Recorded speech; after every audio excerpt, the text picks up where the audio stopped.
L'habitat de zoosphère marine est un habitat important. Il y a à la fois le rôle de nourricerie pour des juvéniles de poissons. Il joue aussi un rôle d'abri face à la prédation pour ces juvéniles.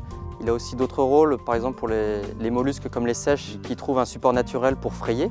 C'est pour ça qu'il est important de diminuer l'impact des mouillages sur cet habitat d'intérêt.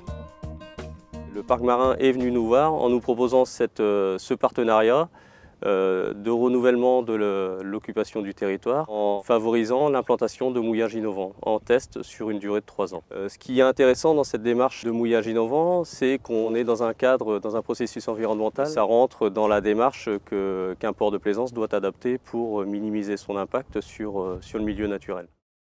Sur l'Anse de Morgat, le parc finance l'installation de quelques mouillages innovants. Ça rentre dans le cadre des expérimentations qu'un parc naturel marin peut faire. Cette étude a été mise en place dans le cadre d'un avis qui a été rendu par le conseil de gestion du parc naturel marin d'Iroise. Et ensuite, il y a eu tout un travail de concertation. Donc en premier lieu, il y a eu un travail avec la commune de Crozon. Il y a eu un travail également avec les prestataires qui ont répondu à notre cahier des charges. Et il y a également les affaires maritimes, qui est le service instructeur qui autorise l'occupation de ce domaine public maritime. Nous avons été contactés il y a 4 ans par le parc marin d'Iroise pour réfléchir à une solution de mouillage qui permettrait de ne pas impacter, de ne pas détruire les fonds. C'est marqué mouillage innovant sur les bouées parce que les bouées, avec un mouillage innovant, elles sont dans un ensemble de mouillages traditionnels et ça permet aux plaisanciers de repérer plus facilement le mouillage innovant par rapport aux autres. Nous avons mis au point, après plusieurs essais, donc un mouillage qui est capable d'assurer la sécurité d'un navire jusqu'à 1,5 tonne. Il est innovant dans le sens où il utilise des matériaux nouveaux, comme des cordages en polyamide, protégés par des gaines en polyester également. Il a une durée de vie qui est supérieure au mouillage traditionnel parce qu'on peut garantir le mouillage pour une durée de 8 ans. Il a pour objectif de ne pas dégrader le fond de la mer sur plus de 3 mètres carrés, par rapport à un mouillage traditionnel qui peut dégrader jusqu'à 50 mètres carrés. Ça, c'est pour la protection des herbiers. Il répond au cahier des charges du parc marin d'Iroise. On passe de 2 à 5 pour cette année. Si les résultats sont positifs, l'intérêt c'est de généraliser l'ensemble de mouillages innovants sur l'intégralité de la semelle de Morgat. C'est un principe qui est assez intéressant dans la mesure où on travaille plus avec du textile, à contrario de la chaîne pour des mouillages traditionnels. En termes de manutention, c'est intéressant parce que c'est beaucoup moins lourd, c'est beaucoup plus facile à manipuler.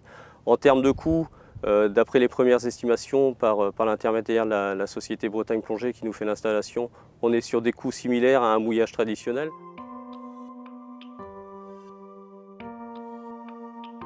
La philosophie de notre association, c'est de préserver la faune et la flore. Donc le mouillage innovant préservera indirectement la faune parce que la flore sera là. Quand un plaisancier va réfléchir, parce que déjà le fait de s'amarrer en haut de la bouée, en haut du mouillage, alors qu'avant il fallait aller chercher la chaîne en dessous et tout, c'est un avantage certain. Tout ce qui tente à améliorer, à préserver ce patrimoine, nous sommes partants à 150%. Il y a Plougonvelin qui était partie prenante sur la côte nord en même temps que nous. Je pense qu'en discutant entre nous, ça va suivre très rapidement dès que les premiers résultats vont montrer que c'est profitable et que vraiment c'est un plus. Globalement, c'est un mouillage qui me plaît. Les points forts, je dirais donc le polyamide avec la chaussette, donc là qui va être attesté. Les 2 émerillons en inox là, que je découvre. Les modes de fermeture par piton à vis là, également. Cette expérimentation, elle s'inscrit complètement dans ce double objectif, à la fois de préserver l'habitat de zoosphère marine et de maintenir des mouillages qui sont utilisés par des plaisanciers sans que ces mouillages n'impactent directement l'herbier.